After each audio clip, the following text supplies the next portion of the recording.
Hay cosas que son muy importantes que la familia debe de saber, sin duda alguna. Por ejemplo, números de emergencia en caso de una emergencia. ¿Qué hacer? Las familias deben de saber qué hacer en caso de emergencia. ¿Cuál es el plan de emergencia? El plan de emergencia es todos a la puerta, la sacamos de la casa. No, debe de existir un protocolo y la familia debe saberlo. ¿Dónde ir en caso de cualquier emergencia? ¿Dónde están los documentos importantes? Si son escrituras de casa, si son lo que sea que sean. Es necesario encontrarlo y que la familia sepa. Cuentas de banco, si hay un testamento, entre muchas otras cosas. Es importante que la familia sepa esa información. Pero una de las cosas que debe de entender y saber nuestra familia, en lo cual nosotros debemos de instruirlos. Instruirlos me refiero a no simplemente enseñar y te voy a decir y lo tenés que hacer, sino hacer ejemplo de eso. Es lo importante que es congregarse. Es sumamente importante. Y esta mañana, si Dios nos lo permite en su misericordia, yo quiero que entienda por qué es tan importante. ¿Por qué la Biblia dice no dejando de congregarnos como algunos tienen, ni siquiera por hábito, por costumbre hacer? Ya es algo inherente en las personas. Acompáñenme por favor al libro de Hebreos, o la carta más bien dicho a los Hebreos, en el capítulo 10. La carta a los Hebreos, que invito a aprenderse los libros de la Biblia, está en el Nuevo Testamento, casi al final, en los últimos libros. Carta a los Hebreos, capítulo 10, verso 19 al 25. Si no lo tiene ahí aún, pues puede ver la pantalla y con todo gusto puede leerlo desde ahí. Estoy leyendo la Biblia Reina Valera, así que la lectura será muy similar. Dice: así que, hermanos, teniendo libertad para entrar en el lugar santísimo por la sangre de Jesucristo, por el camino nuevo y vivo que Él nos abrió a través del velo, esto es, su carne, y teniendo un gran sacerdote sobre la casa de Dios, acerquémonos con corazón sincero en plena certidumbre de fe, purificando los corazones de mala conciencia y lavados los cuerpos con agua pura. Mantengamos firme, sin fluctuar, la profesión de nuestra esperanza, porque fiel es el que prometió. Y considerémonos unos a otros para estimularnos al amor y las buenas obras, no dejando de congregarnos como algunos tienen por costumbre, sino exhortándonos, y tanto más cuando veis que aquel día se acerca. Ok, el texto no solo nos exhorta a no dejar de congregarnos. El texto de Hebreos nos muestra que es un gran privilegio hacerlo. Así que lo que vamos a aprender es lo siguiente. Lo primero que debe de saber es que Dios convocó a su pueblo a hacer culto o a hacer asamblea. Por lo tanto, no menosprecie el privilegio de congregarse. Ven a la casa de Dios, que es la iglesia. Eso es lo que vamos a aprender. Para entender esta exhortación, debemos de entender un poco la carta y la intención de la carta. Así que presten atención rápidamente. ¿A quién fue dirigida la carta? A los hebreos. Eso está fácil, ¿sí? ¿Quiénes son estos hebreos? Son judíos que de alguna manera ahora creen, no todos, pero creen en el Señor Jesucristo y en el Evangelio. Pero todos tienen una práctica del Evangelio. Ahora, al entender esto, que ellos son seguidores de Jesús, podemos poner un marco un poco más grande. ¿Cuál es el tema mayor? El hebreo tiene en su mente aún el templo. El templo tiene que ser reconstruido porque el templo es el punto donde yo adoro y me encuentro con Dios. Entonces, teniendo los judíos en mente esto, viene el autor de Hebreos y les dice: yo quiero que ustedes entiendan algunos puntos muy importantes. La carta de Hebreos tiene puntos importantes que el autor quiere que entendamos. Los hebreos que lo están oyendo vienen y dicen: ok, lo primero que debes de entender es que Jesús es mayor que todos los ángeles. Capítulo 1. Jesús es mayor que los ángeles. Pero también debes de entender que Jesús es mayor que Moisés mismo. Pero Moisés, el ícono, sí. Jesús es mayor que Moisés, porque de Jesús escribió Moisés. Debes de entender que Jesús es mayor o es el sumo sacerdote. No el que teníamos en el templo. Jesús es el sumo sacerdote, siendo así el único mediador entre Dios y los hombres. Por eso también Él hace una exhortación a perseverar en fe, en congregarnos, en acercarnos a Dios, para no apostatar, es decir, para no irnos. Esa es la línea de Hebreos. Ahí resumimos todo ello. Ahora, teniendo yo sé que es solamente eso, vamos a tratar de seguir la secuencia. Lo primero que debemos de saber es que cada vez que tú, que yo, que cualquier conocido no se congrega en su iglesia local sin ninguna causa que lo justifique, lo que está haciendo es menospreciar la convocatoria que Dios el Padre hace a todo aquel que cree, despreciando el privilegio que Jesús compró con su carne. Ese es el desprecio. Cuando me refiero a una causa que no lo justifique, tampoco me voy a poner cuadrado. Si alguien está enfermo, como pasa en estos días, hermano, quédese en su casa tranquilamente, no se preocupe. Ámese usted y ámenos a nosotros y no nos contagiemos mutuamente, tranquilo, no pasa nada. Si de repente, mire pastor, no llegué porque se me acaba de morir, hermano, no, hermano, quédese en su casa. Está de luto, quédese, no se preocupe. Es una causa justificable.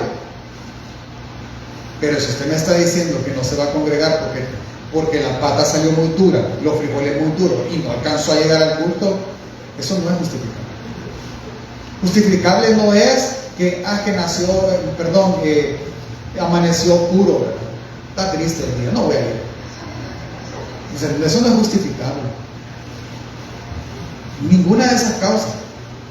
No, es que es el cumpleaños del niño, eso no es justificable. El cumpleaños lo puede celebrar en la tarde.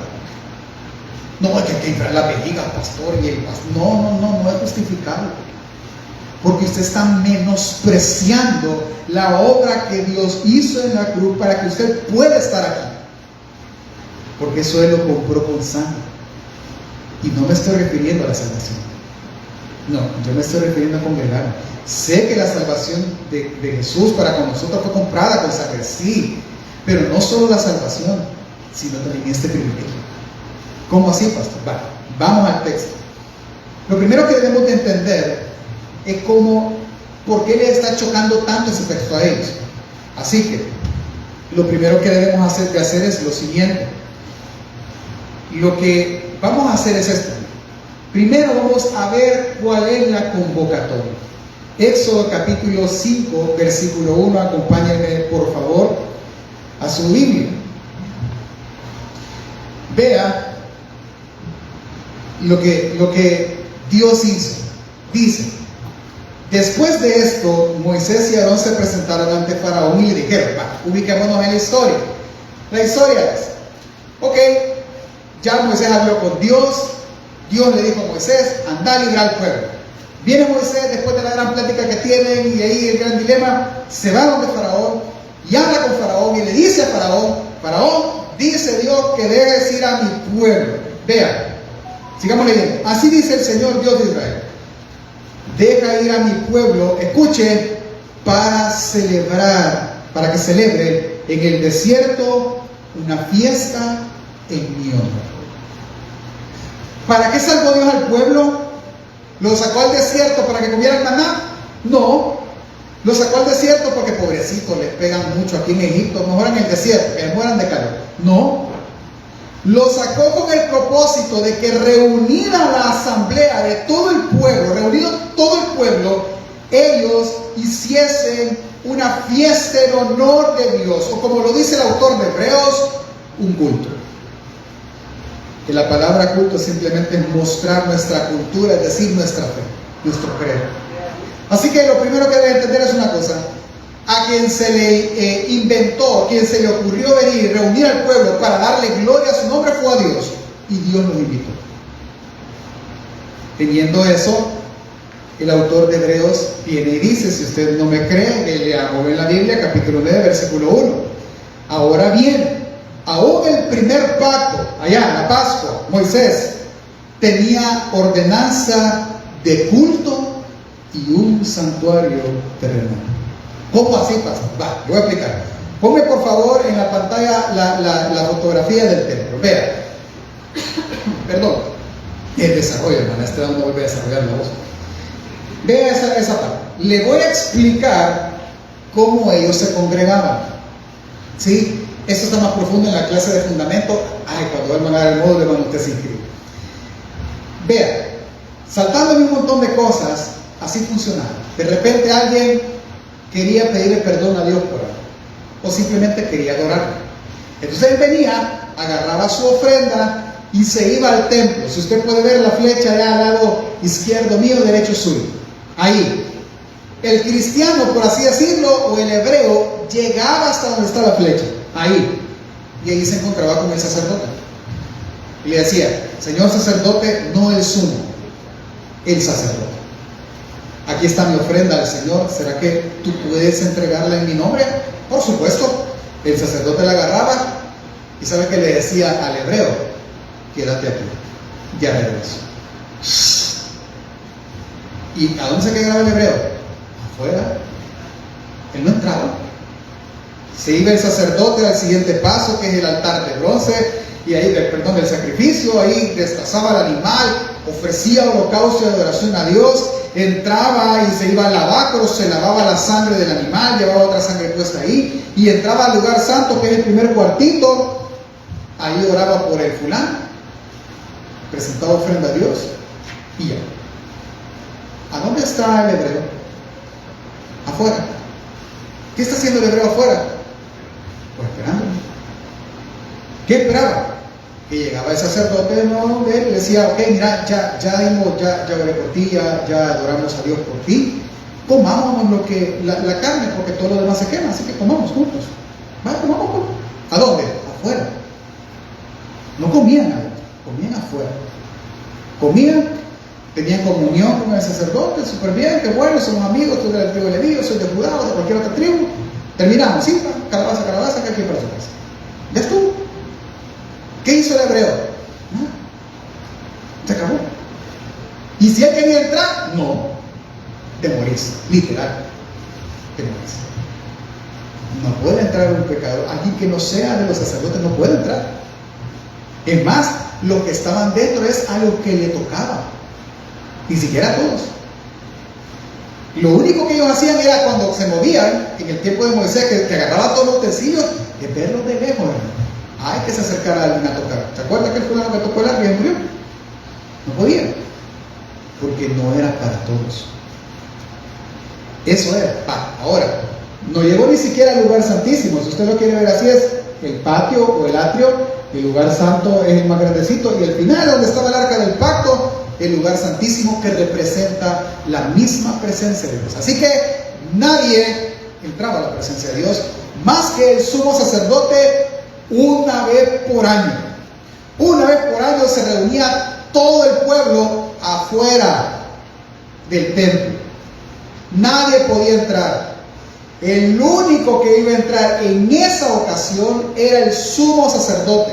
Primero a pedir perdón por él, y segundo a pedir perdón por el pueblo. Y él venía, y el mismo proceso, todo el pueblo allá afuera, esperando, haciendo más que esperar, hermano, esperando a ver si Dios aceptaba su ofrenda y les proporcionaba perdón para un año más. Entraba el sumo sacerdote, sacrificaba, simbólicamente transfería los pecados al cordero, se lavaba, entraba y oraba por el pueblo, y después ni siquiera se paraba en el lugar santo, sino que abría el velo con un montón de humo enfrente a él y simplemente ponía y esparcía la sangre en el arca, pidiendo perdón por los pecados. ¿Y dónde estaban todos los demás? Afuera. Salía: señores, Dios nos ha perdonado. Pero ¿quién sintió la emoción de estar en la presencia de Dios? Solo uno, de 12 tribus. Entonces, Dios los convocaba a una asamblea así: lleguen, pero tú te quedas afuera, tú no vas a entrar. Solo va a entrar el sumo sacerdote. Ahora, eso era como lo hacía. ¿Qué dice el autor de Hebreos? Dice lo que Jesús hizo. ¿Qué fue lo que Jesús hizo? Acompáñame ahora sí a nuestro texto, capítulo 10. Dice, entendiendo ese aparataje o esa logística de la celebración del culto en el templo, viene el autor de Hebreos y les dice: porque la ley, teniendo la sombra de los bienes venideros, es decir, La ley o el templo era sombra de lo que vendría en el futuro. No era la imagen, era sombra, como dice Hebreos. No la imagen misma de las cosas. Nunca puede, por los mismos sacrificios que se ofrecen continuamente cada año, hacer perfecto lo que se acerca. De otra manera cesarían de ofrecerse, pues los que tributan este culto, limpios una vez, no tendrían ya más conciencia de pecado. Pero en estos sacrificios cada año se hace memoria de los pecados, porque la sangre de los toros y los machos cabríos no pueden quitar los pecados. Ellos iban a cada rato porque eso simplemente aplacaba la ira, pero no les quitaba el pueblo. Pero el pueblo, a pesar de que eso era así, ellos sacrificaban siempre. Siempre asistían. Siempre, año con año. Es más, ahí están los salmos de peregrinaje, cuando las familias completas iban al templo y se reunían en el templo, y está el salmo que dice, cómo me alegré con los que me decían, a la casa del Señor iremos, porque así lo hacían. Ellos no iban todos los días, ellos iban cada vez o que les tocaba o que había una fiesta solemne, o el día de la expiación, el Yom Kippur, pero no iban siempre. Y cuando iban, te quedaban fuera. Tú no puedes entrar por esto, porque no eran perfectos, no estaban santificados. Pero en Jesús, versículo 12 del capítulo 10, pero Cristo, habiendo ofrecido una vez para siempre un solo sacrificio por los pecados, se ha sentado a la diestra de Dios. De ahí en adelante, esperando hasta que sus enemigos sean puestos por estrado de sus pies, porque con una sola ofrenda hizo perfecto para siempre a los santificados. El autor dice que el sacrificio de Jesús, es decir, su muerte en la cruz, en nuestro lugar, hizo que todo aquel que cree pudiera hacer lo siguiente: hizo de él alguien limpio, es decir, limpió nuestra vida de todo pecado y quitó el acta de decretos o el acta de acusación que había en nuestra contra. Le invito a leer el libro de Zacarías. Zacarías tiene un ejemplo muy bueno. Es que mire, cada vez que nosotros presentamos a Dios, él pone el ejemplo que está el sacerdote Josué, está el ángel del Señor y está Satanás acusando de que sus ropas no son de sacerdote y son sucias. Y el ángel, en lugar de reclamarle al sacerdote, viene y le dice: quítenle ese ropaje, pónganle un ropaje de sacerdote, pónganle la mitra para que sea el sacerdote. Es que él limpió nuestros pecados. Él compró nuestra limpieza. Requisito 1 para entrar. Lo segundo que hizo fue que una vez, borrando toda acusación nuestra, vino y nos declaró en su sangre justos, aun siendo pecadores. Segundo requisito: ya no hay enemistad entre Dios y mi persona, porque Él me declaró justo. Implícitamente le otorgó perdón y vida eterna. Por gracia fuimos salvados.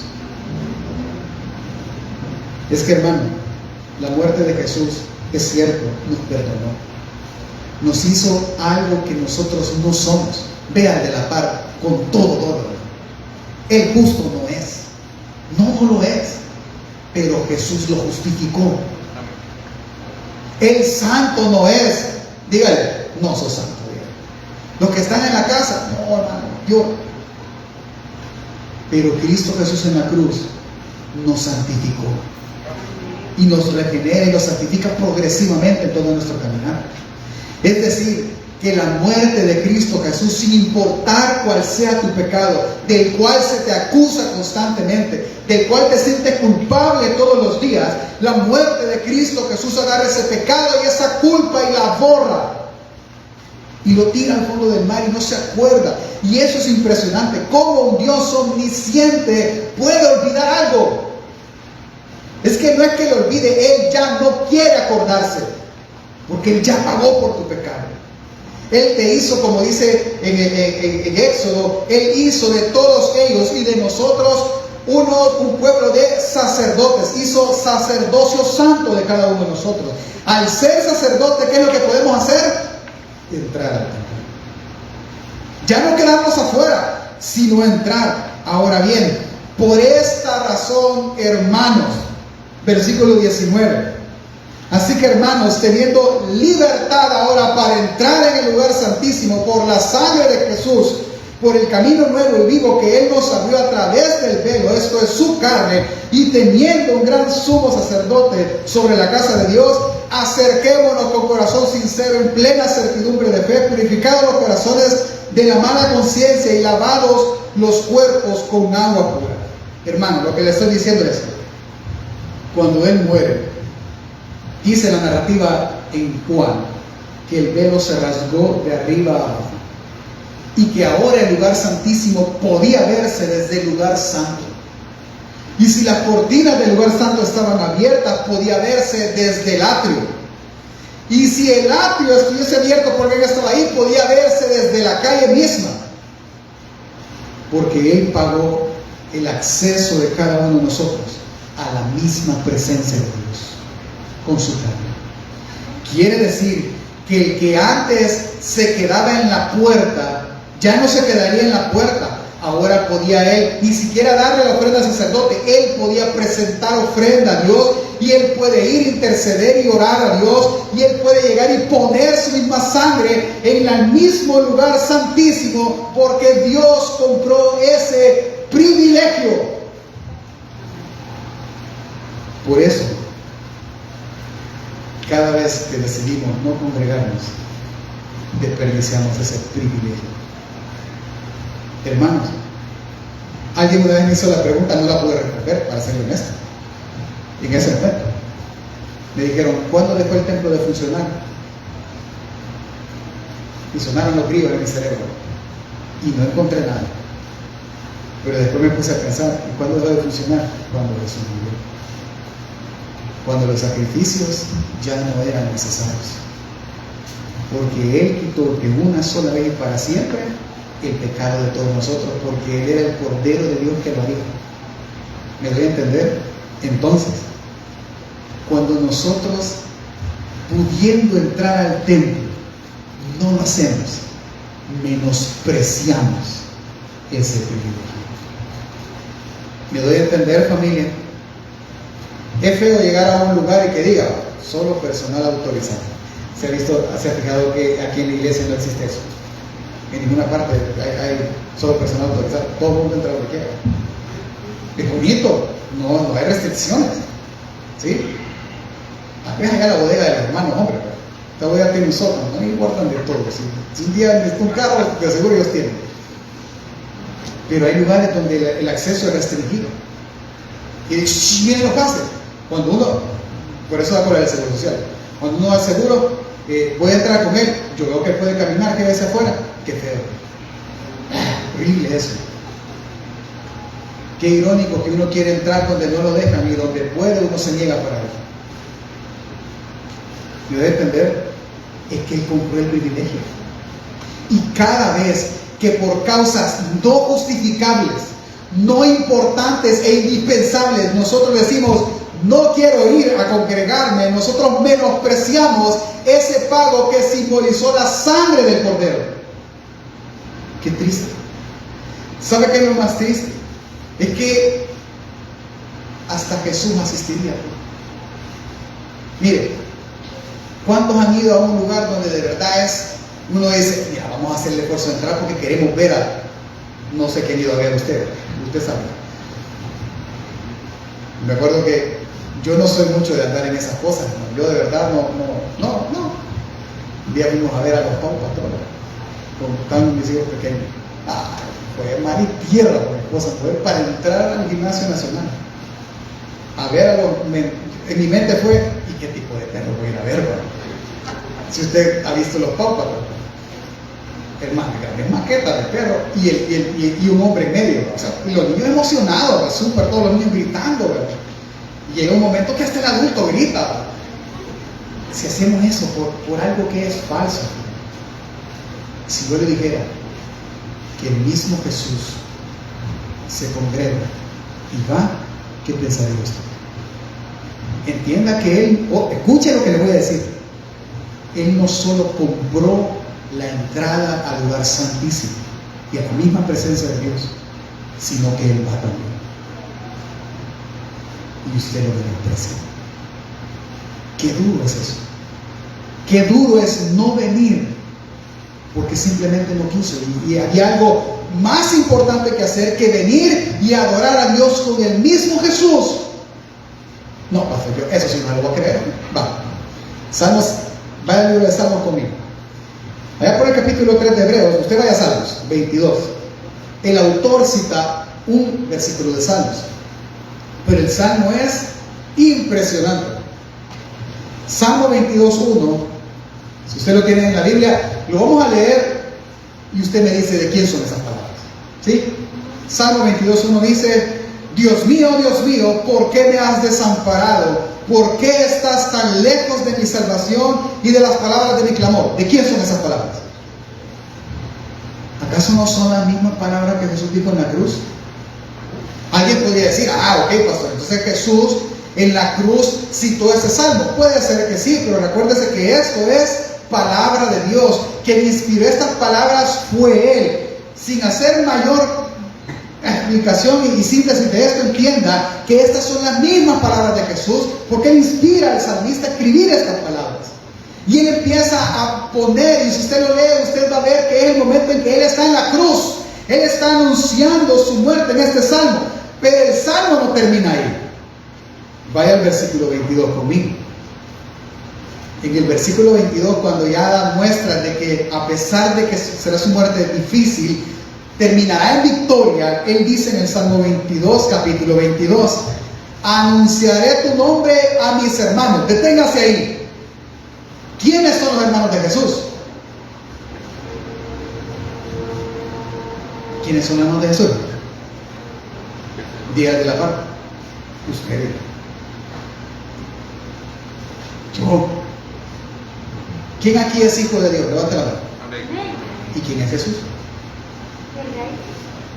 ¿Acaso no es el hijo de Dios también? ¿Qué no hace niño entonces?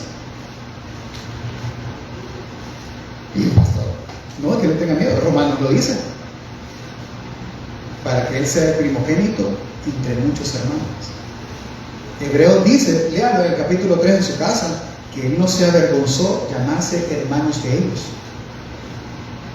Entonces entiendan, él anunciará el nombre del Padre con sus hermanos. ¿En dónde, familia? En medio de la congregación de alabanza. Así que entendamos, no solo no menospreciamos el privilegio de poder congregarnos, menospreciamos que Él está en medio de la congregación haciendo lo que la congregación debería reunirse a hacer: adorar a Dios. ¿Me doy a entender, familia? Okay. Por eso es que dice la Biblia que donde 2 o 3 están reunidos en mi nombre, ahí estaré yo. Ahí seré testificado, ahí seré hablado, ahí estará mi presencia con ustedes. Es que Dios no solo nos convoca, nos acompaña. La pregunta ahora en el hoy sería: ¿a dónde nos acompaña, pastor? ¿A la casa de Dios? Pastor, pero usted 1000 veces nos ha dicho que el edificio no es la iglesia, que la iglesia somos nosotros. Sí, y lo sostengo. Eso sí es. Pero también debe de entender qué es la iglesia. ¿Qué es la iglesia? Vea la pantalla rápidamente, no lo busque. 1 Timoteo 3:15 dice Pablo diciéndole a su hijo Timoteo, para que si tardo sepas cómo conducirte en la iglesia, en la casa de Dios, que es la iglesia. Columna y baluarte de la verdad. Quiere decir que ¿en qué estamos ahorita nosotros, familia?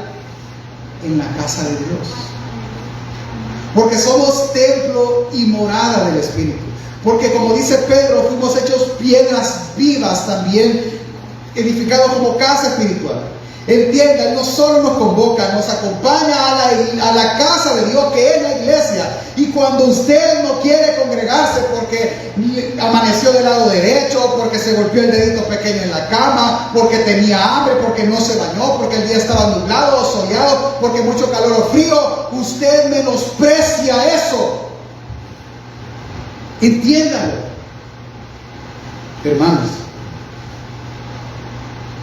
Subámoslo más. Miren, es que desde el inicio fue así. Acuérdese el tiempo que eran novios, como dice aquella canción. Piensen, aún ahora, ¿a quién le da cólera? Pero así, con la carne en la mano. Le da cólera, le enoja, lo ensatana, para que me entiendan. Que le dejen plantado. Me hizo perder. ¿Qué dice usted? Me hiciste perder el tiempo. Bien hubiera casado a lavar la ropa. ¿Qué es eso? Pero a Jesús no se le hace perder el tiempo. Se menosprecia su sangre. Entienda que en toda la historia bíblica, un deseo en la voluntad de Dios es reunirse con su pueblo. Todo el tiempo. Piense, ¿acaso cuando Él empieza, el templo no existía en el tiempo de Abraham? ¿Qué existía? Los altares del sacrificio. Y hacían el altar y sacrificaban. ¿Cuál era el tema del sacrificio? Era un punto en que el hombre se podía encontrar con Dios. Ahí, es que eso era. Después vino el templo, un lugar donde se podía encontrar el hombre a través de un sumo sacerdote con Dios. Después vino Jesús y abrió el camino a la iglesia, donde la congregación puede entrar a la misma presencia de Dios, acompañado de Jesús en la casa de Dios. Porque siempre el deseo de Jesús ha sido congregar al pueblo para que el pueblo, siendo Jesús en medio de sus hermanos, adoren su nombre, el cual nosotros despreciamos. Entendamos que, hermanos, este es el día del Señor. Amén. Amén. ¿Sabe qué tan imponente es esto? Hoy dieron, yo no sé qué hora, en cualquier parte, pero a partir, si yo no mal recuerdo, de la iglesia que yo conozco, a partir desde las 7 de la mañana de este día, hasta quizás Dios sabe, hasta 4 o 5 de la tarde de este día, iglesias en este país estarán anunciando su nombre.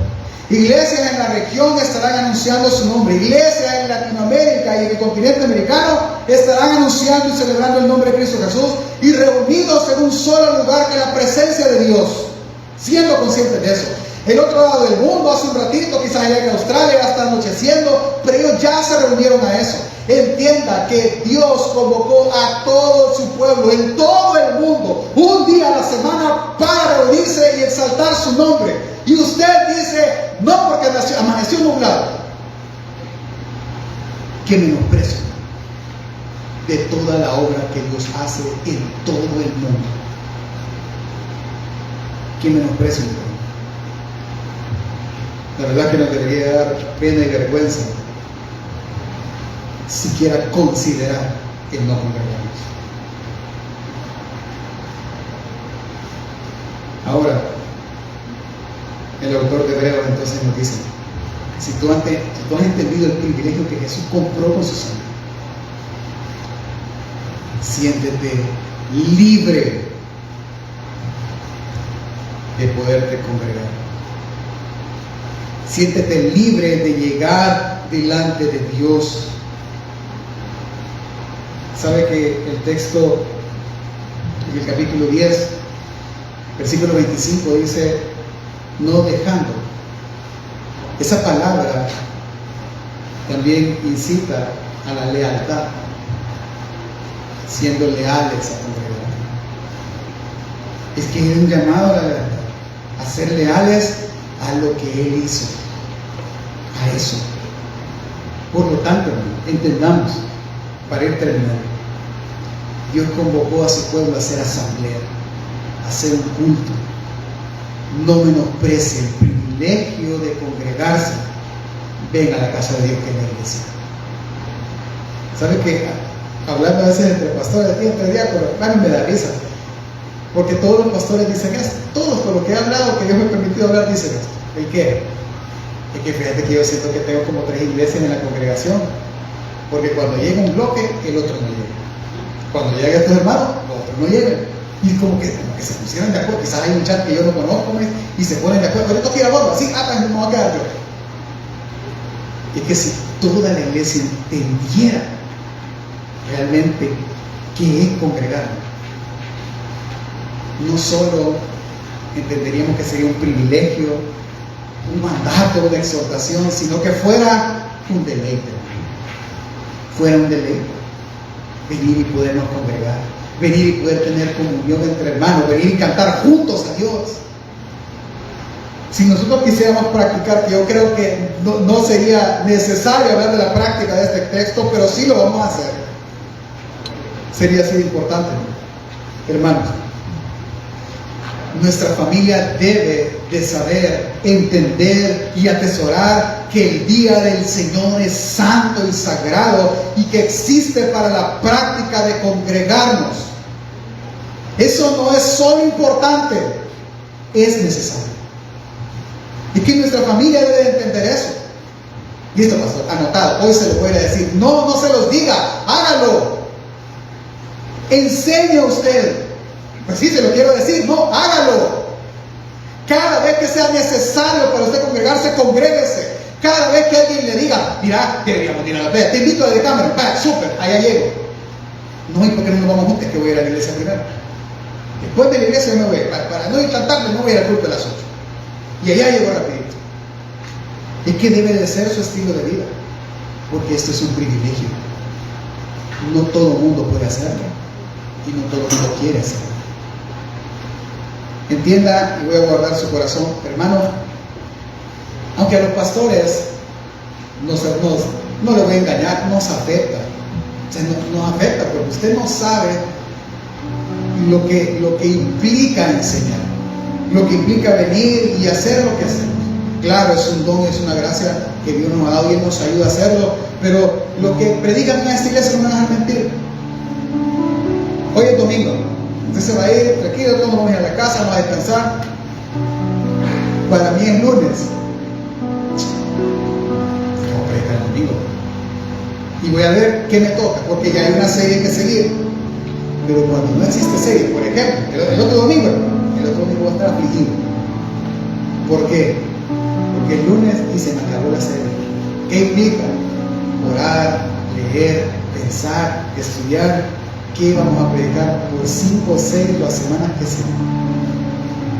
Es una aflicción. Paso el lunes, pero no puedo dedicar mucho tiempo porque es estudio bíblico el martes. El martes ni lo veo porque el martes es estudio bíblico.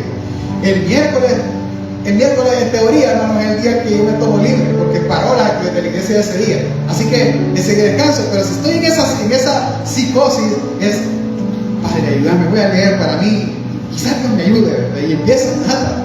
Y jueves, padres, y empiezan todo, pues empiezan los de alabanza, pastor, ¿tenés alguna idea para ir empezando la lista? No, te voy a decir, pastor, mira, empieza así el curso de hombres, pastor, mira cuál es el texto que vamos a estudiar. Cálmense, que no sé. Jueves, viernes, en una aflicción. Pero cuando ya hay luz en la gloria y misericordia del Señor y uno se alegra y lo prepara y se desvela y madruga y todo, y viene 3, uno predica como que fueran 1 millón, pero el corazón de uno, en la carne, no le estimula la oración. No lo hace. Es que la congregación está para eso. Ya lo va a ver. Cuando Él nos exhorta a no dejar de congregarnos, es por hacer varias cosas. Uno, es para que usted se acerque a Dios. El congregarse no es ganas de ver la iglesia con miles, con millones de gente. No, es para que usted se acerque a Dios, porque es excelente que se acerque individualmente a Dios, y le exhorto a hacerlo a través de la oración y la lectura bíblica personal. Pero cuando se hace comunitariamente, se hace con el mismo Jesús en medio nuestro. Así que es mejor, porque el deseo no es que solo lo haga individualmente, sino también colectivamente, siendo Jesús el centro de cada uno. 2, ya que tenemos esta libertad, mantengámonos firmes. Muchos dicen, una vez Dios me ha salvado, pues no hay problema. No, sí hay problema. La idea no es que Dios te salve y vive como quieras. Dios te salvó, quitó el acta de decretos que tenía en su contra, pero por eso la carta de los Hebreos termina diciendo: corramos y terminemos la carrera puestos los ojos en Jesús, autor y consumador de la fe. Es que el mantenerse firmes es un llamado a la perseverancia en el Evangelio y en la práctica de congregarnos, y en la práctica de, como nuestro ejemplo, instruir a nuestra familia a hacerlo. Y lo tercero es que debemos de congregarnos considerándonos cada uno de nosotros a las buenas obras. Miren, si Dios nos lo permite, ya por el mes de julio, vamos a hacer una semana que sea una semana profética. Y si primero debemos empezar a orar a que se cree una cultura de evangelismo, de que si alguien trae un invitado, yo empiezo a presentarle a cada uno, a todo mundo, para que todo el mundo también lo reciba y lo ame como yo lo he amado y como Cristo nos ha amado a todos. Y estar en eso, y usted no se imagina el impacto que eso tiene. Porque hay personas que están acá que ha sido así. Aún hasta una cultura fija en la iglesia, no me voy a engañar, no lo es. Pero cuando nos congregamos nos animamos a eso. Vean de la parte, si lo ve triste, pecador, dígale, no pecado. Y abrácenlo, pedile perdón a Dios, yo te amo. Venite, platiquemos, ¿qué te pasa? Y empezar a animar al hermano. Venga, hermano, comámonos un par de pupusas, ahorita que hay pupusas en el cerco. Y siéntese y anime a los de doble ánimo. Afirme al que persevera, al que está cansado. Vaya y diga a los servidores del parqueo: hermano, ustedes aguantan sol, lluvia, polvo, todo y la ultrajada de todos nosotros, ¿verdad? Sí, no, pero mira, hermano, Dios lo va a bendecir. Eso es afirmar. No le voy a predicar 45 minutos, está bien, eso está dentro de la liturgia. Pero anime y considere a los demás, es decir, ponga en su mente animar a nosotros a buenas obras y amarnos. Al invitado, si el otro domingo hay un invitado, yo le animo a algo. Siempre decimos: bienvenido, gracias por estar. Vamos, hermano, todos ellos y el invitado último a salir. No, hermano, acérquese, aunque no lo conozca, y dígale: me alegro porque lo conocí ahora en la iglesia, bienvenido. Y váyase, aunque sea la última plática que se tenga. Y si otra vez me encuentra, pues vaya y dígale nuevamente: gracias por venir. Lo espero ver de nuevo. Y si lo vuelve a ver, dígale: me alegro volverte a ver. Eso es estimularnos a nosotros. Para terminar, si usted no se congrega constantemente, lealmente al llamado que Dios nos hace, usted está pateando una línea muy, pero muy delgada a empezar a apostatar de su fe. Hebreos capítulo, no lo quiero ni decir, se lo voy a leer. Hebreos 10 del 26 al 31 y luego del 35 al 39 dice: porque si pecáramos voluntariamente después de haber recibido este conocimiento de la verdad, ya no queda más sacrificio por los pecados, sino una horrenda expectación de juicio y de hervor de fuego que ha de devorar al adversario. El que viola la ley de Moisés por el testimonio de 2 o 3 testigos muere irremisiblemente. Me quiero explicar: si alguien violara la ley de Moisés, tenía que morir. Esa era la ley de Moisés, cuando era constatado por testigos. En el contexto y en medio de la exhortación a congregarnos, él dice: cuánto mayor castigo pensáis que merece el que pisoteare al Hijo de Dios y tuviera por inmunda la sangre del pacto en la cual fue santificado, e hiciera afrenta al Espíritu de gracia, no congregándose. 30. Pues conocemos al que dijo: mía es la venganza, yo daré el pago, dice el Señor. Y otra vez el Señor juzgará a su pueblo. Horrenda cosa es caer en manos de Dios vivo. 35. Pero hermanos, no perdáis pues vuestra confianza, que tiene grande galardón, porque os es necesario la paciencia, para que, habiendo hecho la voluntad de Dios, obtengáis la promesa. Porque aún un poquito y el que ha de venir vendrá, y no tardará, mas el justo por fe vivirá.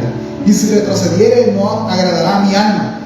Pero nosotros no somos los que retrocedemos para perdición, sino que los que tienen fe para preservación del alma. Hermano, si tú no te congregas, tú estás a un paso de apostatar de la fe, de no solo menospreciar la sangre. Y si el que menosprecia la ley debe de morir irremisiblemente, el que menosprecia la sangre caerá en manos de un Dios vivo. La pregunta es: ¿por qué el autor de Hebreos le está escribiendo esto a una iglesia, al cuerpo de Cristo? Porque entiende una cosa: que estaban en medio de nosotros, pero no eran de nosotros. Él no está dando por sentado que todos son creyentes. Él está llamando al arrepentimiento al que no lo es, para que se congrega, para que sea firme y persevere. Y al que es, le está diciendo: tú no sos de los que retroceden, porque tú has amado al Hijo que te amó a ti primero. Así que bueno, póngase de pie. Yo espero darme a entender. Y si no me di a entender, hermano, pues vuelvo a oírlo hoy en la tarde, porque queda grabado en Facebook y usted tiene el enlace en su red. Vuelvan a oír. No me queda claro, vuelvan a oír. No me queda claro, vuelvan a oír. Le voy a decir. Yo escuché esta prédica de otro pastor. Cuando yo la escuché, hermano, mi cabeza explotó. No, yo la escuché por la clase que di la semana pasada del hábito de Dios. Pero cuando la escuché, mi esposa me dijo: ¿qué te pasa? Y le empecé a contar. Y ella me dijo: esto sería bonito que me enseñe a la congregación. Y empezamos a pensar y llegamos a esto, que debemos de enseñar a nuestra familia. Yo no voy a agarrar el mérito, pero le voy a decir qué me pasó. La oí para la clase bien, o sea, súper. Leí toda la carta de Hebreos, pero cuando estaba preparando la prédica, ya me perdí otra vez. ¿Y qué vas a hacer? A oír la prédica otra vez. Y la oí otra vez. Ya, no, otra vez. He oído la prédica como 5 veces. Para con temor y temblor exponerse a lo que ustedes están. Si no me entendió, vuélvalo a oír, vuélvalo a oír, vuélvalo a oír, vuélvalo a oír, vuélvalo a oír. Porque no puede ser que sigamos menospreciando la sangre de Cristo Jesús. No puede ser. No puede ser. Si en algún momento la han menospreciado, hoy es el momento de pedirle perdón. ¿Por qué pasa? Porque quien convocó esta congregación no fui yo, no fueron los diáconos, no fue el pastor que estaba en no fue la persona en esa empresa que quiso venir y hacer un devocional con sus empleados. No fuimos ninguno de los tres. Fue el Rey de Reyes y Señor de Señores. Él la convocó. Así que cuando tú no asistes a esa convocación, tú menosprecias el privilegio y la invitación a venir a la casa de Dios, que es la iglesia, columna y baluarte y defensa de la verdad. Cierra tus ojos y arrepintámonos.